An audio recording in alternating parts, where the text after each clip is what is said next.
Most cheapest manufacturing hub, அதாவது country இந்த world.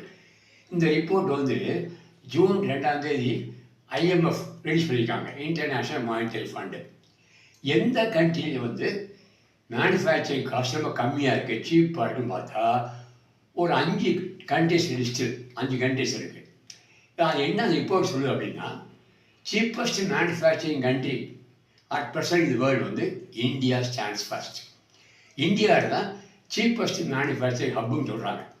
என்ன ரீசன் அப்படின்னா, economic growth, sudden increase in economic growth and GDP, அதாவது domestic cross product.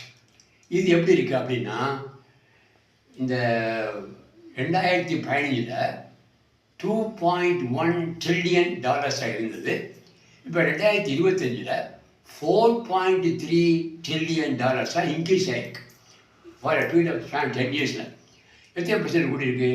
105%, 105% increase ஆகிருக்கு GDP. இது வந்து ரெக்கார்டு. மற்ற கண்ட்ரியை கம்பேர் பண்ணும்போது இந்தியாவோட ஜிடிபி நல்ல க்ரோத் இருக்குது. அதுபோக இப்போ ஏன் இந்தியாவில் சீப்பஸ்ட் மேனுஃபேக்சரிங் சொல்கிறாங்க அப்படின்னா, இந்த ட்ரம்ப் டேரிஃப் போட்டதுக்கப்புறம் சைனா செகண்ட் பிளேஸ் போயிடுச்சு. இதுக்கு வந்து எப்படி சைனா தான் சீப்பஸ்ட் மேனுஃபேக்சரிங் ஹப்பாக இருந்தது. இப்போ India overtakes China and India stands first in the cheapest manufacturing hub of the world. இப்போ இந்த வேர்ல்டு ஆஃப் ஸ்டாட்டிஸ்டிக்ஸ் அவங்க என்ன சொல்கிறாங்க அப்படின்னா, டாப் 5 கண்ட்ரீஸில் இந்தியா இஸ் நம்பர் 1. இந்தியாவுக்கு அடுத்தா சைனா சீப்பஸ்ட் மேனுஃபேக்சரிங். சைனாவுக்கு அடுத்து வியட்நாம் அடுத்து தாய்லாண்டுக்கு அடுத்து பிலிப்பைன்ஸு, 5வது ரேங்கில் இருக்குது பங்களாதேஷ். இந்த ரிப்போர்ட்டில் இப்போ லேட்டாக ரிலீஸ் ஆகிருக்கு.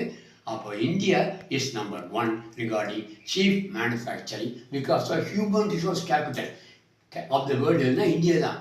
ஹியூமன் லேபர், மேன் பவர் ஜாஸ்தியாக இருக்குது when compared to other countries. See you.